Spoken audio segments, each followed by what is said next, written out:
Let's see, it's preparing. Hey, it says we're live. Uh, on one area, it says we're live. The other area, it doesn't say that we're live, but you know what? We're just going to go with it. Hi, everyone. Garrett Philbin here, the founder of the Financial Coaches Community, and I am here with Bevan Morgan. Bevan, thank you so much for being here. And I'm just going to give you a couple seconds to keep doing what you're doing. Just show us what you, there we go. It's part of what made me want to have this conversation with you was when you did the initial conversation with Creative Mornings.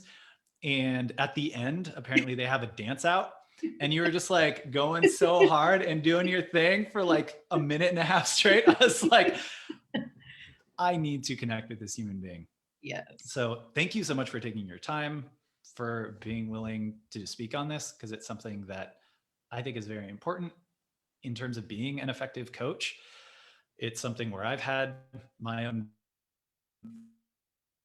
fails and trying to be better. And it's something that is really important to talk about. And I have a community. And so why not just get the conversation started? And, Kelsa says this a lot, but like messy action and just let's do it. I'm not going to be perfect. This is not going to be perfect, but I'm really excited to have the conversation and have it be a learning space for other coaches. So ultimately, like we can do better and better serve the human beings who we work with. So thank you for taking the time to be here with us. Absolutely. I'm super excited to be here. I was so honored when you reached out, and I am very open to having this conversation. I do feel like it's an important conversation, and I'm hoping that we can provide, if not all of the solutions for everybody who's listening today, at least a place from which to start asking more questions. So I'm super excited to be here. Yes. And just to start, a little background about yourself. People kind of get who I am. I jump in and I'm like, hi, every week I'm here. But just for those people that don't know you, just a background. Yeah, so I am Bevan Morgan. I am in Lexington, Kentucky, and I am a financial trainer at the Financial Gym. So I work with clients every day to help them figure out their finances, budgeting, all of those things that we all do. And the reason why this topic is so important to me is because I'm Black. Hey, I don't know if you couldn't tell. So it's obviously a part of who I am, who my family is, who my community is. And I see every day through my clients those discrepancies between the inheritances that they did or did not receive, the help that they were or were not able to get with their student loans, all of these things that have created this gap and make it harder for some people to achieve their financial goals. And so I want to take this opportunity to make it clear for anybody who cares to listen that people in this country are in different places. And I think it's something that we need to acknowledge and something that we need to address if at all possible. Yeah. And started reading just this past week a book called The Sum of Us, I think by Heather McGhee. Just came out. And it, you mentioned, you're like, hey, I'm Black if you can't tell. And, I think that this idea of talking about things like the racial wealth gap are related to like, oh, this is a person of color issue, right? Or like, why should someone with my complexion care? And I think it's really important to understand that we aren't siloed. And I think as humans, we can't be. What impacts one community, whether understood or not, impacts another community. And I think a lot of what we're seeing with the gross disparity in wealth and income that's only growing is partly because certain things happened in non-white communities that then are now starting to impact even more and more white communities.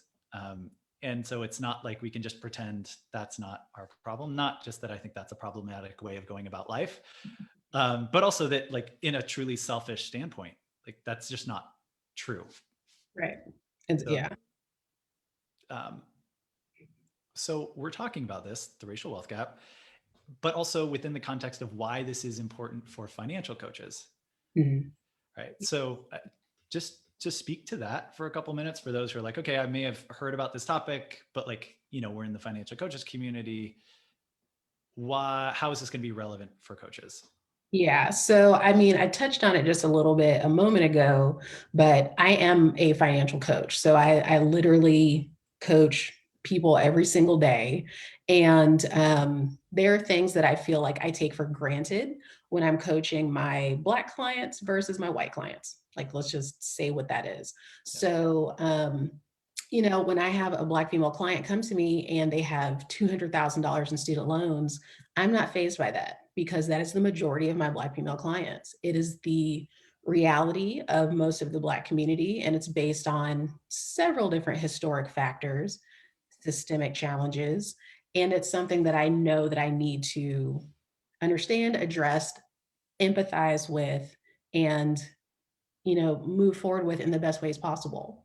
When I have a client who is making $30,000 less at her job than she should, I know why that's a thing. And I know how some different ways to address it.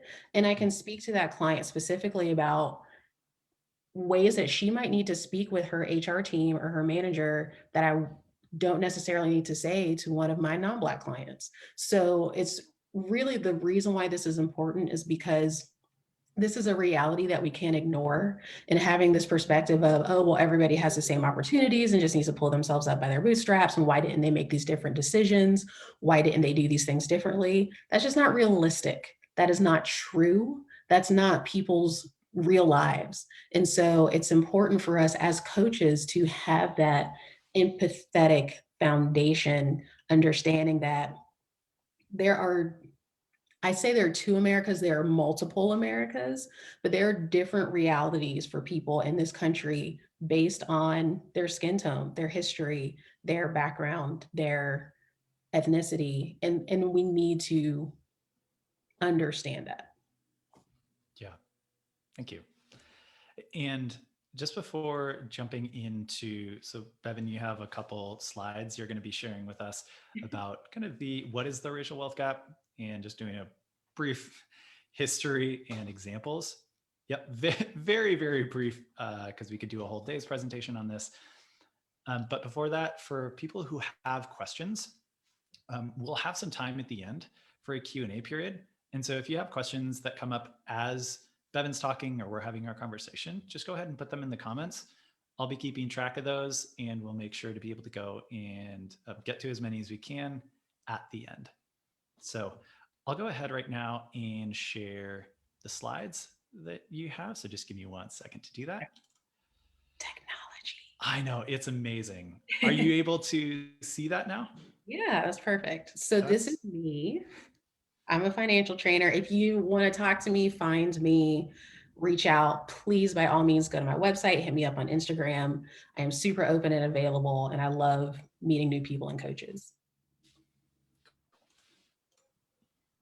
All right, so what is the racial wealth gap?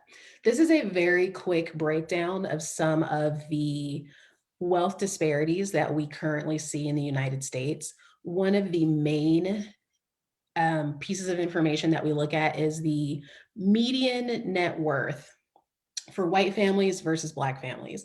We like to look at the median number as opposed to the mean number because it gets us closer to the realistic amount of net worth that different families have while taking some of the outliers out.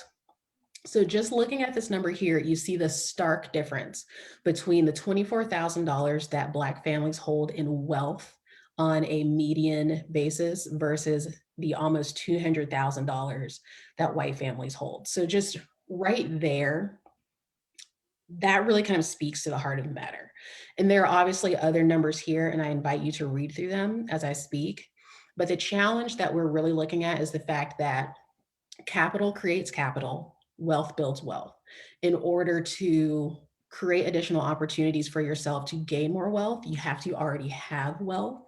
And considering the fact that Black families have consistently had less wealth, and to the tune of a tenth of the amount of wealth as white families, we're actually in a situation where it's mathematically impossible to bring those two pieces together without systemic change. So not only are your Black clients in whatever financial situation they've put themselves in as individuals, because we do all have personal responsibility for our own choices, but they are also in a systemic situation where, because of history, because of all of these things, they are less likely to be able to reach out for the different opportunities that they're looking for. Yep. Anything else on this slide that you want to point to before going to the next? The other thing is really the student loan line. I feel like as coaches, that's one that's going to come up time and time again. So I feel like we'll end up speaking to that quite a bit. A lot of people like to speak to the housing discrepancy between Black and white families.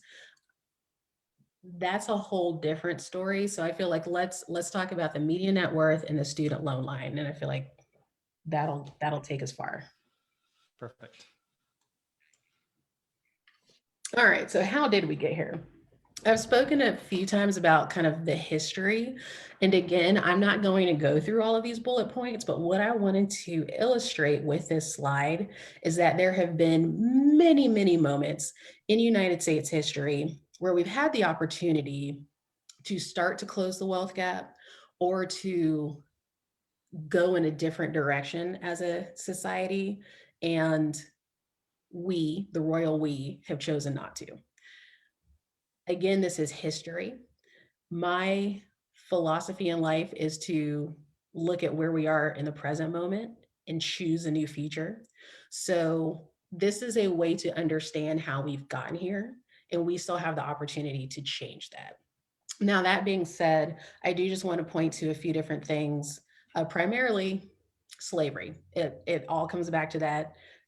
The way the United States did slavery was very unique.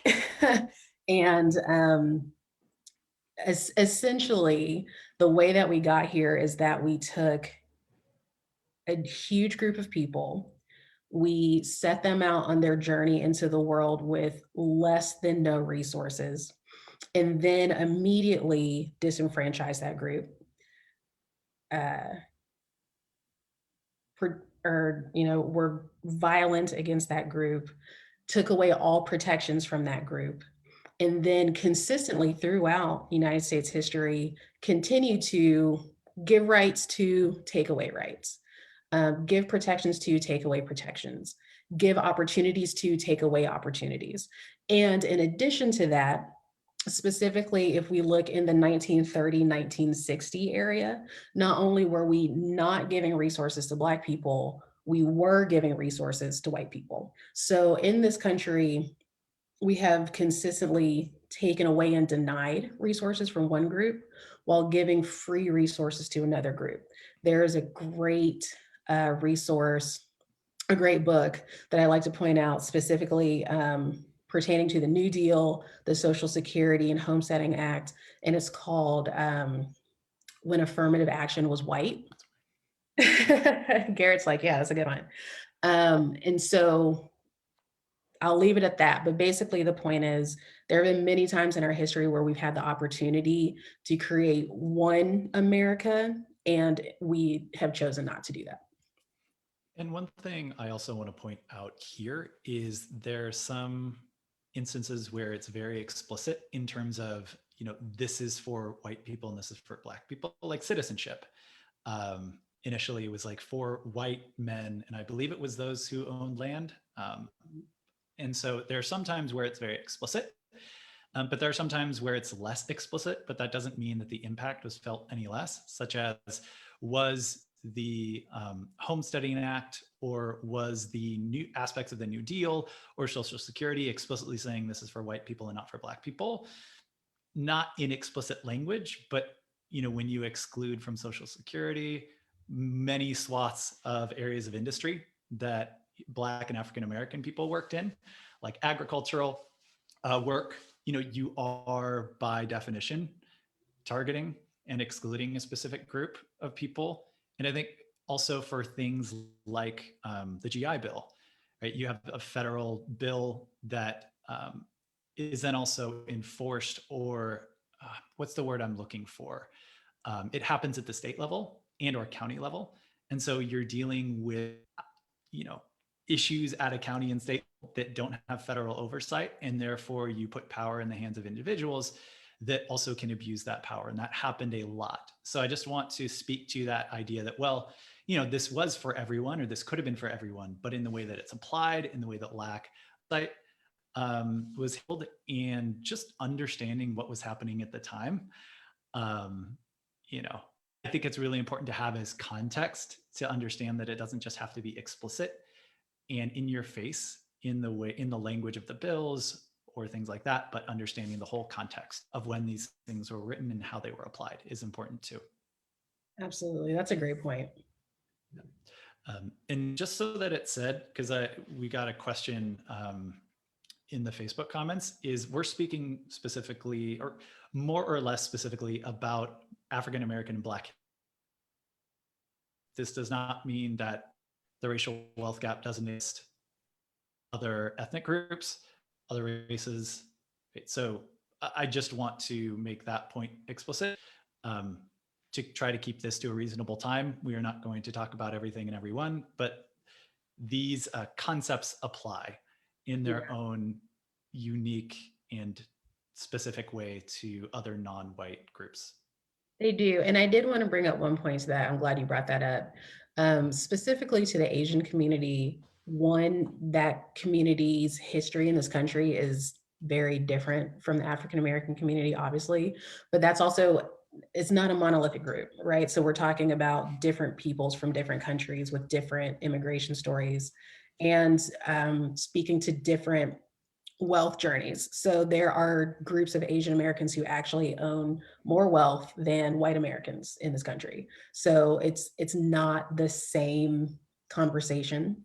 Another thing is, as we look at this slide, clearly the majority of the information on the slide does not apply to other ethnic groups in this country. So to your point, Garrett, this isn't a conversation that we can have about all minorities. It really is one story.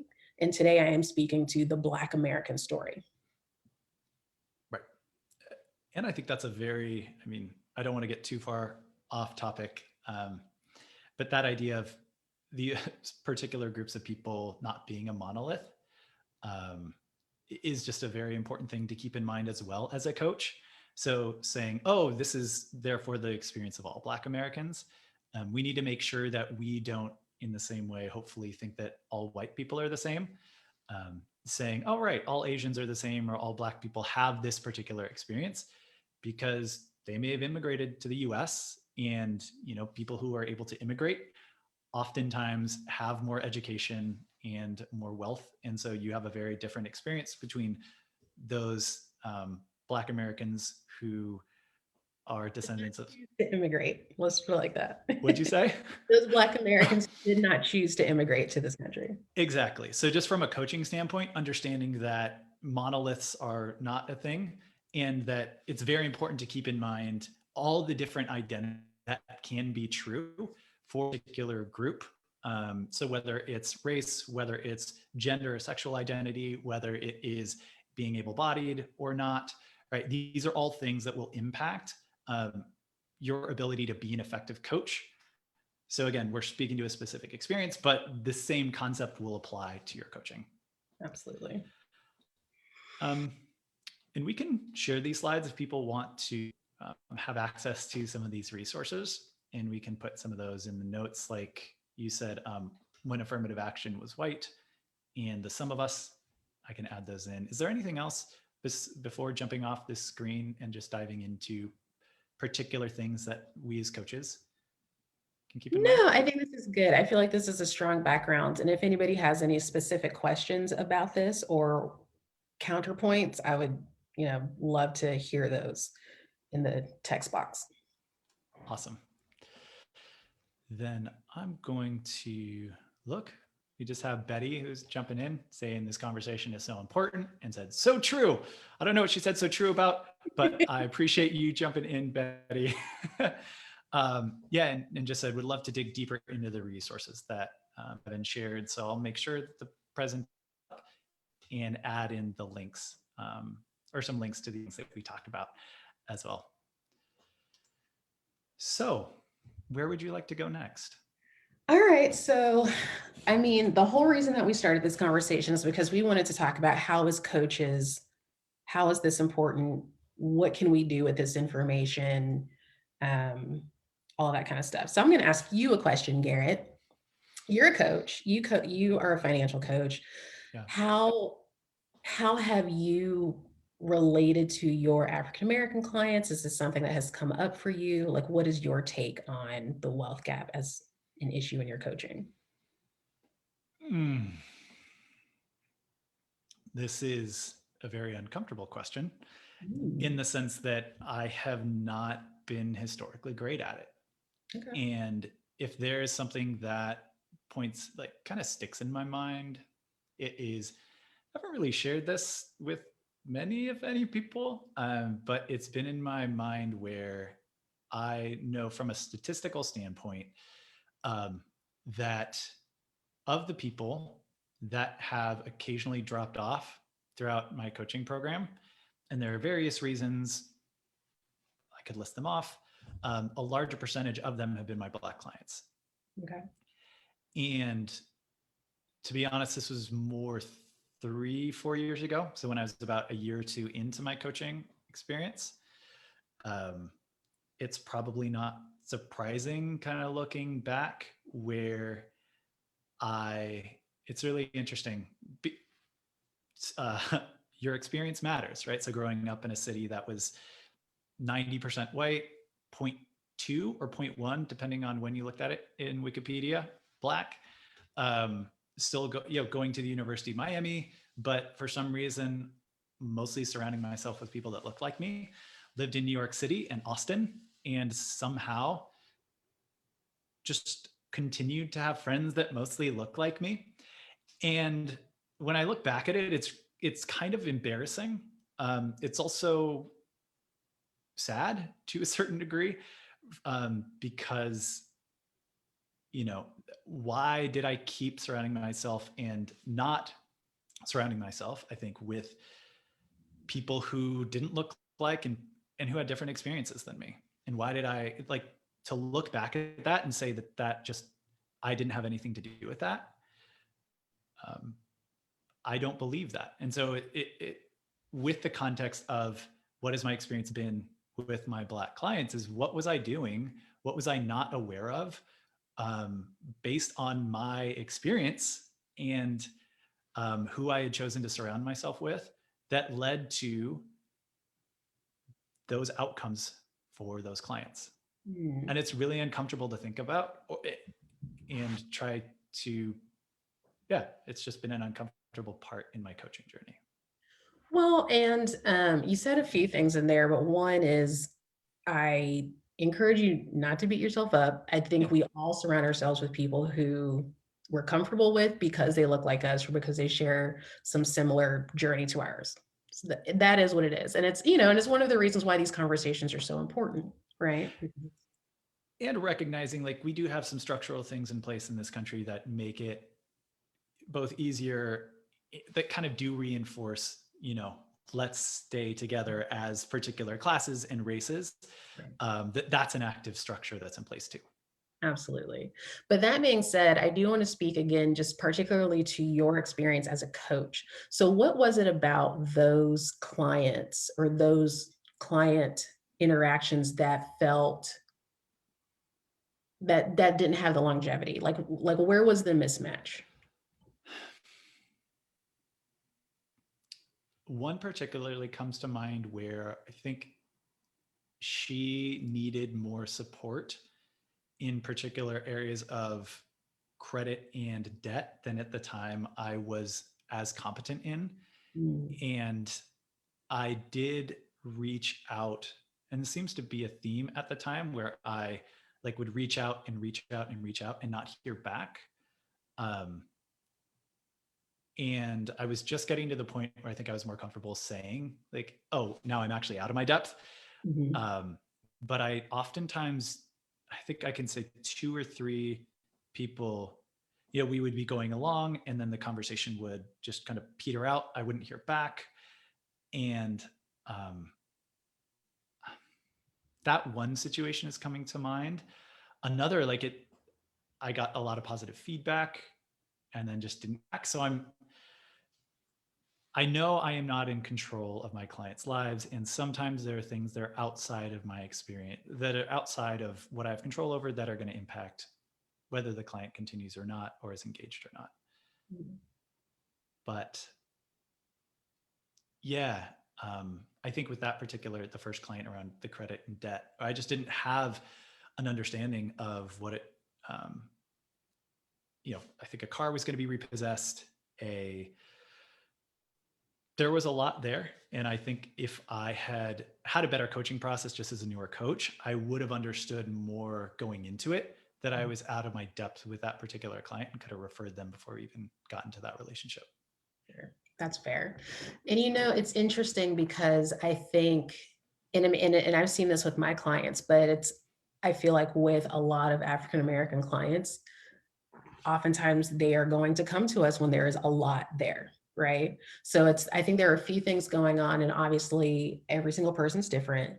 But one, I think a lot of African Americans aren't even necessarily aware that financial coaching is, honestly, like a lot of people are not aware that financial coaching is a thing, right? Yeah. So they tend to come to us like when there's a problem, but that's the thing. It's like, thanks to this wealth gap, a lot of Black people have like a lot going on. And you're right. Like I've seen the same thing where it's like, okay, the credit situation has gone off the rails. And sometimes it's like, I need some real talk, like somebody needs that, like, this isn't working. Like something drastic has to happen. And I feel like as coaches, we have to be okay to say that. And even just okay to say, like, it feels like you got into the situation based on like a lot of things maybe outside of your control, or like based on information that you didn't have, or like processes that you didn't know you could take advantage of. Yeah. So let me be here to bring all of that information to your attention and to let you know, like, this is an emergency and that's okay. We can handle this emergency together. And some things are going to have to fundamentally change for you in your life right now. And I've had to have that conversation a few times with my clients because, again, it's like they're coming to me when there's a debt problem, a credit problem, a huge student loan, and some spending challenges. And so I've had to be like, all right, let's pump the brakes and do something different. And that's okay. Like sometimes that's just the conversation you have to have. Yeah. And looking back, I think in terms of like what clients was it almost like not easier with, but that worked, like what were there particular common threads where with my Black clients that it felt that it just worked more easier? I think looking back, I'm like, okay, when we had more particular, I don't want to say in common, which is a weird way, but like I'm trying to think back where it's like, okay, they had certain level of income, certain experience, had these high earning, relatively high earning, right? Like actually for the median, like close to 6 figures and up. I mostly work with people in New York and San Francisco, so that's definitely a bit skewed, right? But where it was like, okay, not as much of like hair is on fire, and they had the income and honestly assets, whether through they had the assets to weather some of those more challenging things that came up. And so I think it's both that is as an awareness for me as a coach of like, okay, really challenging debt issues, because that wasn't part of my lived experience, because I didn't have that many clients who had those challenges. I probably should have said no, just right, as I said, right off the bat, saying, hey, that's not where I am best. Sure. That's fair. Yeah. Do you have any questions for me? We had a little note document that we were sharing back and forth. And in there, I think I deleted the comment, but you said like, yeah, I have a couple of examples and things in your coaching experience that you could speak to. And so I think from hearing those experiences and kind of what you talked to in the beginning, like how does it look different between different types of clients, and understanding I'd like to just hear you dive into those. Yeah, sure. So I actually have two clients in particular who I was thinking about when we were getting ready for this conversation. And, obviously, again, they're individuals with their own lives. They're very different people. That being said, just from a strictly like on paper perspective, they're fairly similar. So they both earn right at that like six-figure level, like 110 each. Um, they are both, single women, great jobs, have multiple degrees in both cases. And they're both living their best lives, like doing what they can. The difference is, I've got client A, who is a white woman, client B, who is a black woman. And really, the difference, coming back to that slide, is $200,000 in student loans. And, I almost say, unfortunately, client B decided, okay, I took on the student loans. And so it is my responsibility to pay off the student loans. And before she came to me, was literally putting upwards of 60% of her income towards paying off those student loans.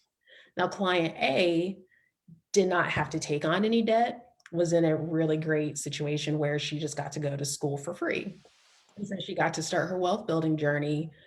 What is that, like 15 years earlier than client B? So, just that one difference just breaks my heart. Like it just makes me angry because I'm looking at client A, who is an amazing person who I love, and I'm so excited for her and her journey. And she's in a situation where by putting about 20% of her income aside for the next 18 years, she'll be able to retire and kick it. Client B has not started saving for retirement. And in order to retire, we need to start putting aside 50% of her income for the next 26 years to even consider retirement. So, that's what frustrates me, is that I've got these two amazing women who are both doing their best, who are both highly educated, highly motivated, and putting amazing things into the world. And simply because of a wealth disparity coming from a different wealth background, one is going to be able to pass on additional wealth to her children, and the other one likely will not. Just, based on some other things that she has going on, I'm not going to get into that, but it's yeah, it's frustrating. It's disheartening and it's frustrating. And it's one of the things that, as coaches, I think we need to be aware of and compassionate to, and where possible, find ways to overcome, even if it's literally on these case by case individual levels. Yeah. And that what I heard was, and this kind of go out saying from a coach's perspective, such no one person is alike. But some of these, we have dominant cultural narratives. Here, it's like there are different dominant cultural narratives. In Denmark, where I spent 2 years growing up, cultural narratives, any other country, right? We have our own unique.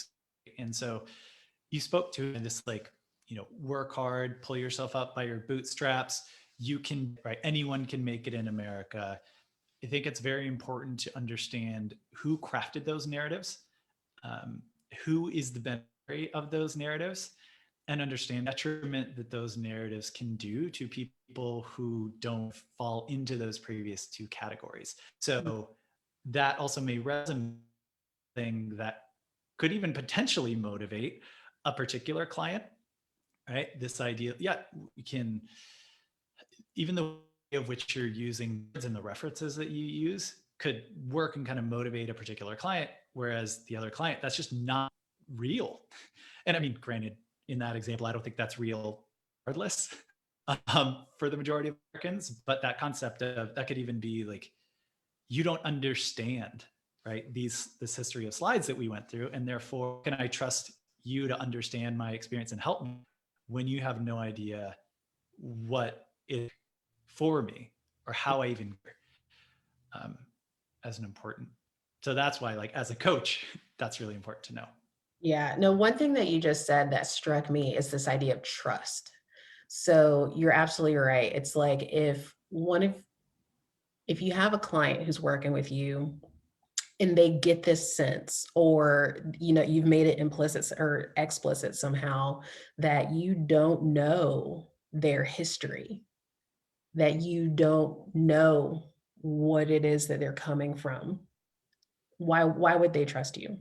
It's like, why would they trust that you understand their struggle, or the additional challenges that they might be facing, if you've made it clear that you either don't believe in, or don't know about, or don't care about the history that they've dealt with in this country.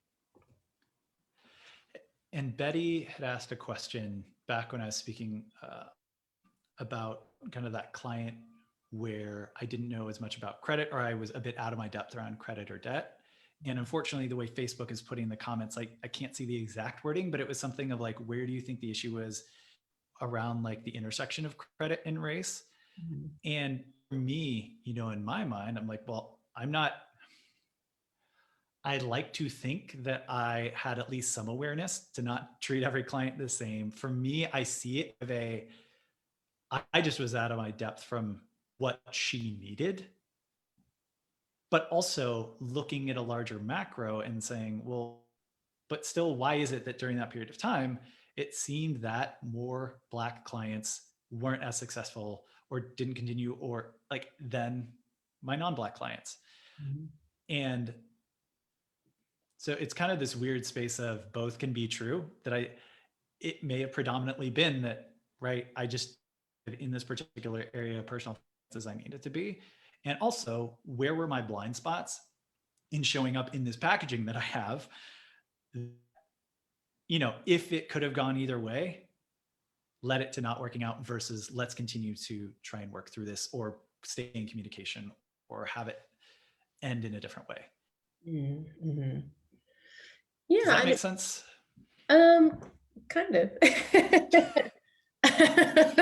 I'm off. So I feel this is the worst place to like process some of this stuff, but I also be honest that I haven't totally, yeah. Yeah. No, it is interesting though, because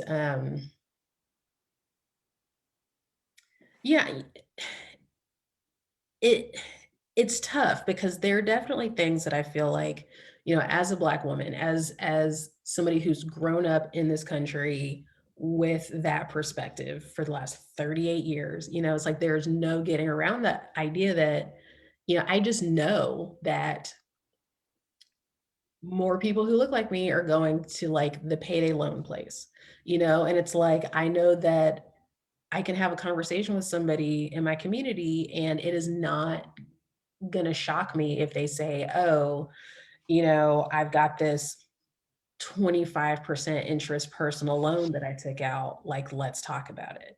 It's these are things that happen in my community for various reasons.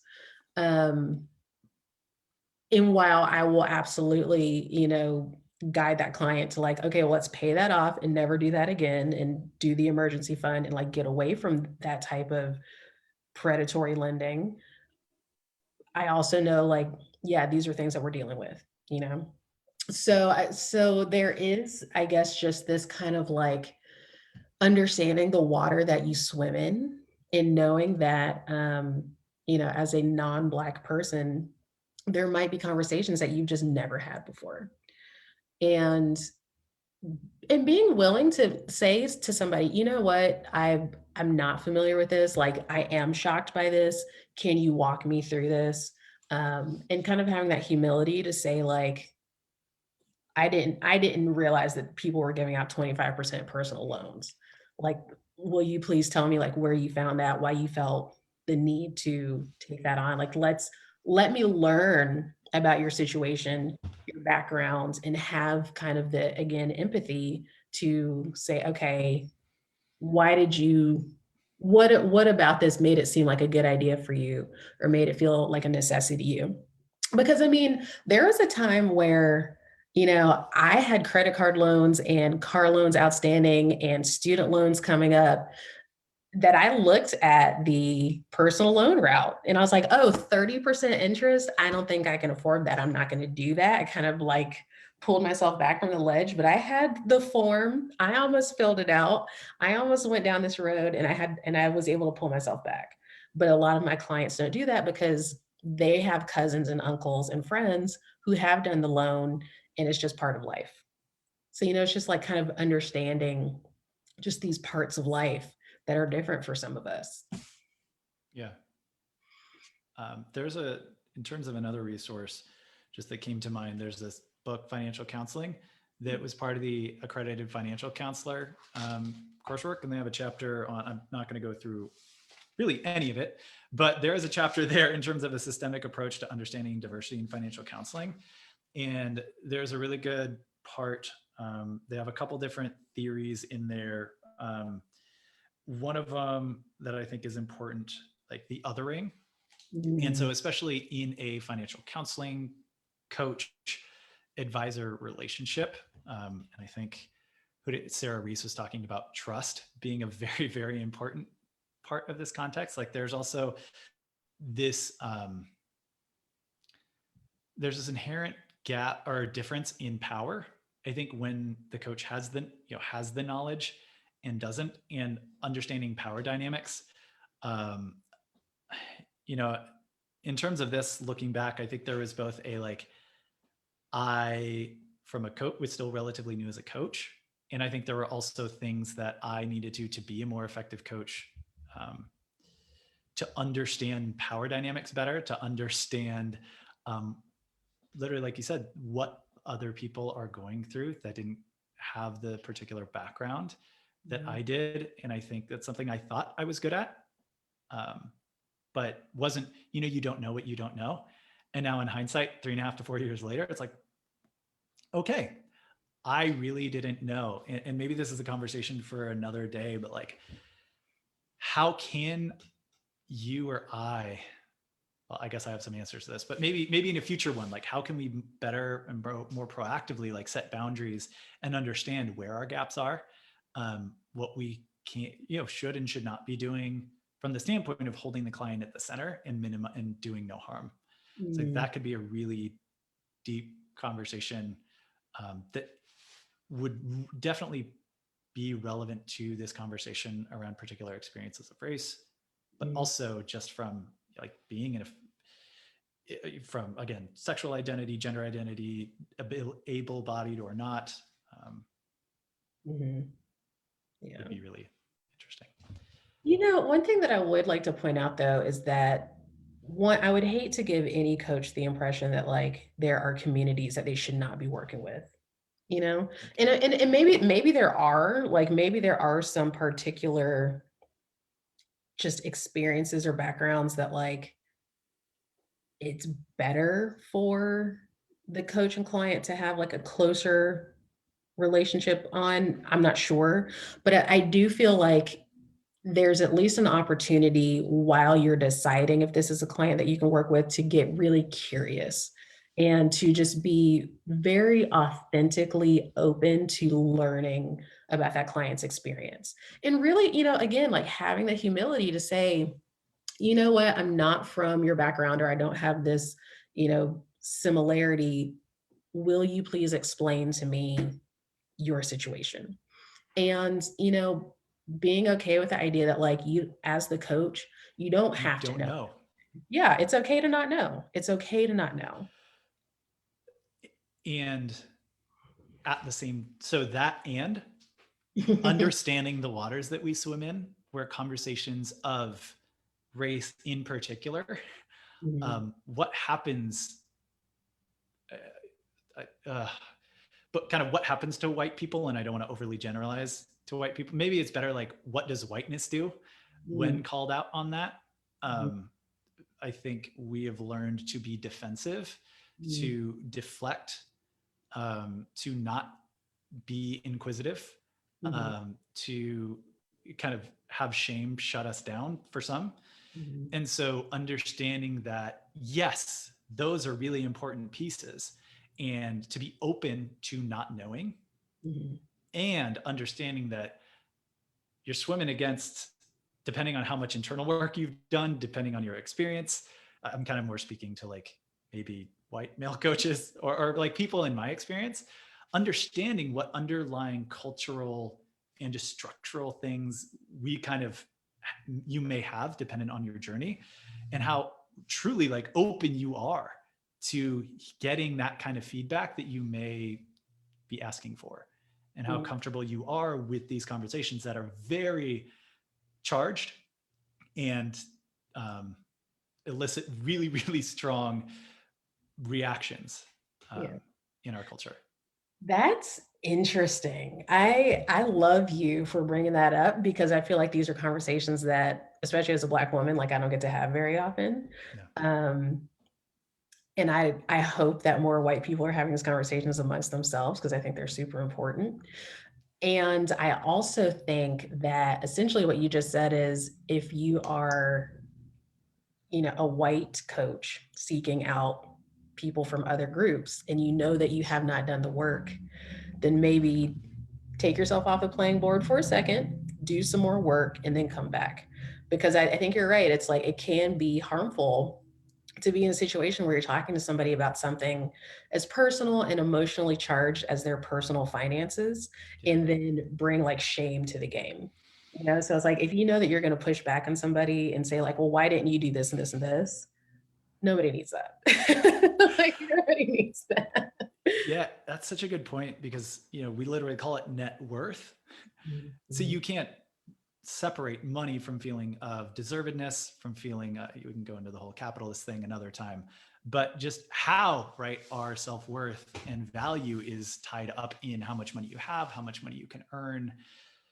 And so just, again, the natural inclination for that to happen, even like, me as a white guy talking to another white guy as a client, right? Like there is inherently this challenge. And then with that unknowing of other people's experiences, my particular blind spots, it just exacerbates it. I think that was a really great point that you brought up. So just wanted to highlight that. I appreciate that. One thing that I think is interesting, though, is that from the opposite perspective, as a Black female coach, I actually had my first white male client like last week. So I was like, I had so many of those. If you wanted any, geez, like, it just seemed to get out of my ears. No, but it was funny, and I actually had a conversation with one of my colleagues at the financial gym about this, because I kind of like, we had a great first conversation. Things are going well. I've just finished putting together his plan. And there was like something underlying it. And I had to sit with it and think about it. But I realized I was feeling imposter syndrome, because I was working with a white guy.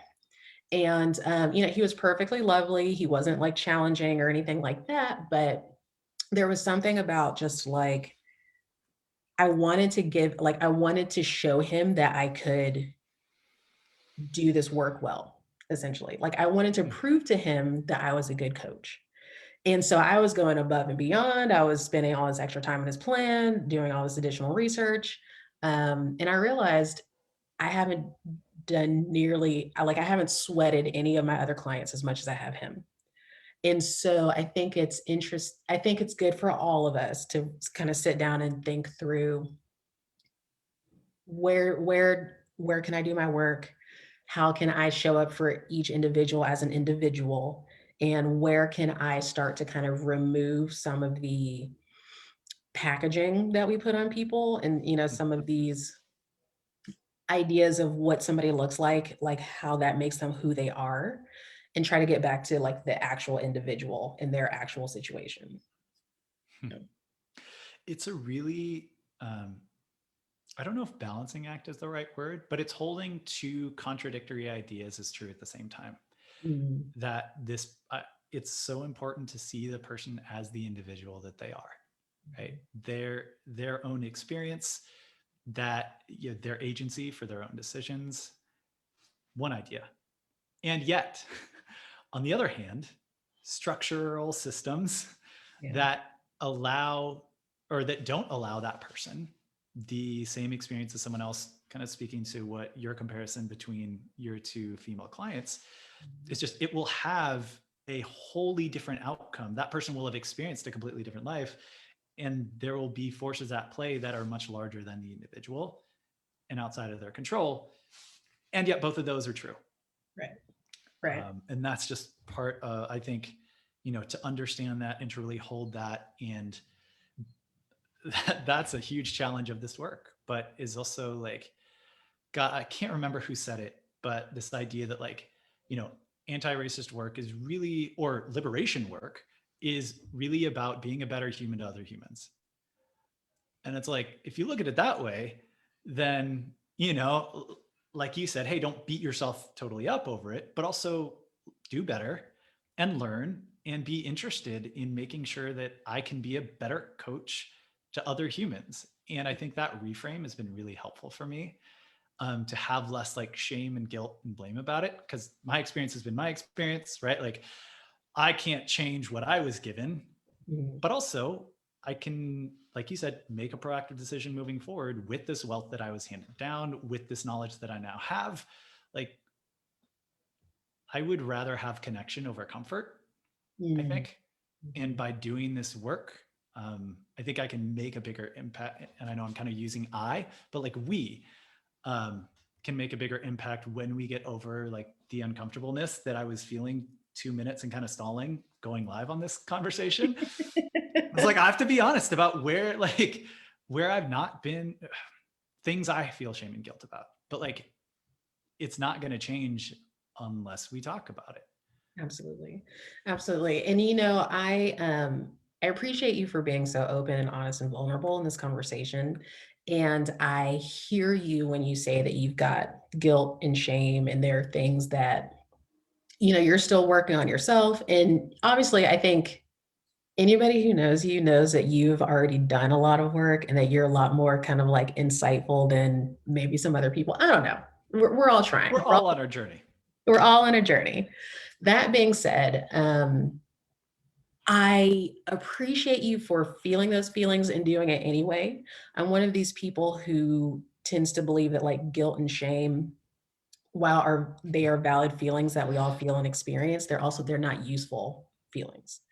And the reason that they're not useful is because they hold us back from doing the most important work, right? And so I think, again, as coaches, it's very important for us when we're feeling these feelings to do exactly what you did today, do it anyway.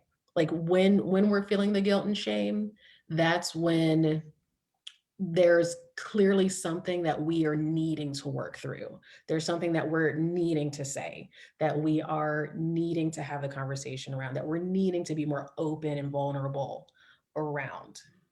And so, do that in a safe way, do that with safe people, do that with people who won't take advantage of the vulnerability, and be vulnerable and be curious and do the work.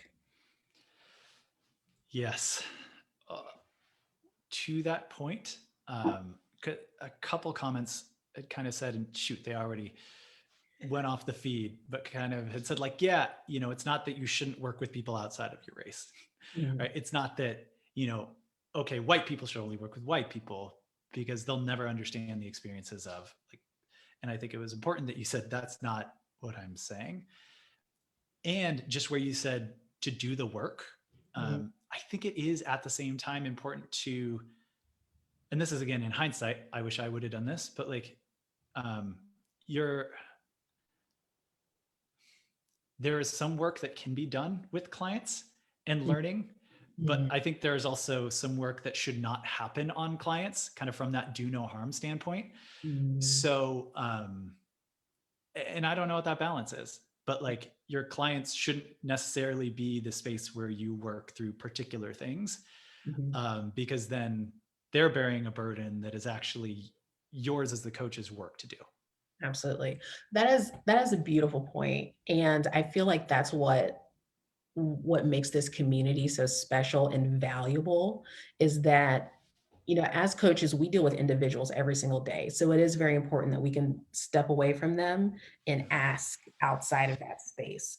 And so, I'm very fortunate that I work at the financial gym, I've got like 50 other trained coaches who I can reach out to every single day and say, hey, what should I do in this client situation? Who has seen this experience? You know, we can have those conversations away from our clients and then bring that learning back.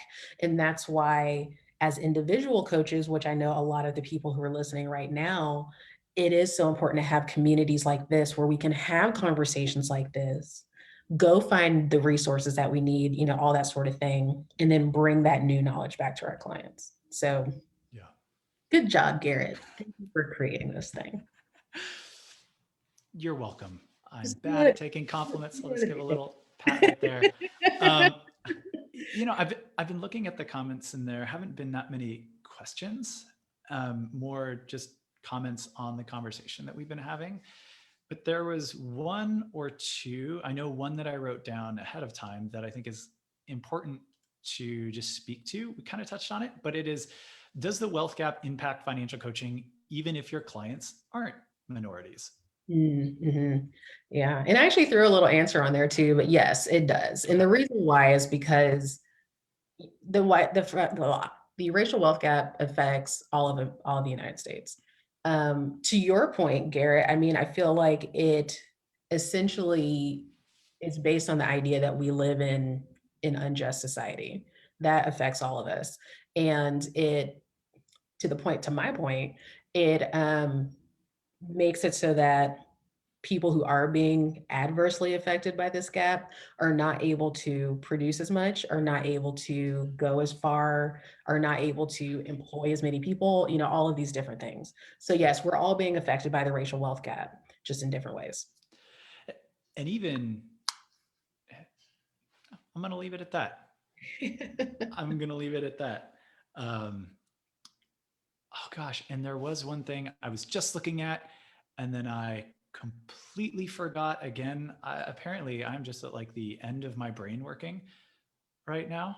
So we're right at the hour too. My gosh. How did that? Okay. Anyway, Bevan, thank you so much. Really, because this is your time too. And I know that this is something that you care about, right? This is something that you talk about and is important to you. And at the same time, acknowledging that this is your time and this is your energy, putting into sharing and teaching. So I just really appreciate you. And by the way, I didn't share this explicitly on this, but when I watched Bevan's presentation for Creative Mornings, I literally, after I was done, Bevan, you can attest to this, I like messaged Bevan and I was like, hey, that was great. Can we like talk right now? It's just like the way, the energy in which you showed up with like how you are in your spirit. I was just like, I need to talk to you. We need to connect. I don't like, let's just do it right now. And you were so gracious to me, like, yeah, give me 5 minutes. We'll jump on and do it. And so you said in the beginning, like reach out and you can get, you love talking about those things. I can attest to it. And just am so appreciative of you, what you've given. And so just like, you're great. And thank you so much. Aww. Thank you. Yeah. And people have been asking even already, like, is this going to be recorded and saved? I totally forgot to press record on my end on Zoom. But that's okay. Again, I was kind of nervous before this conversation, but it will be housed in this community. So this post will simply just turn into, or this live will turn into a post. I'll make sure to download too, which I can do from there. And we'll see if there's any other way we want to share it outside of this community, but it will definitely still live in here. That's awesome. I love it. So Thank you so much for your time too, Garrett. I appreciate you for setting this up. I do think this is important conversation to have, and I'm happy to come back at any time. oh Whatever. cool. I was like, oh my gosh, I want to ask, but like, okay, I would love to figure out a way to continue these conversations and hear from people if they're just what questions that we didn't answer or didn't get to that you have. If there are things that you think would be interesting for us to talk about, and we can set boundaries. If we're like, nope, don't know about that stuff, we're not going to do it. But I would love to get input, right? And I would love to carry on conversations with you because this was both informative and fun. So thank you again. Yay. Yay! All right, well, back to our Magnificent Tuesday. Oh, can we do a little dance out kind of at the end like you did? Okay, and just on that, I was Outro music. gonna say, I don't have any right now, so we'll just do it. It's like, it's your birthday, it's your birthday, it's your birthday, it's your birthday. Okay, and now we're done.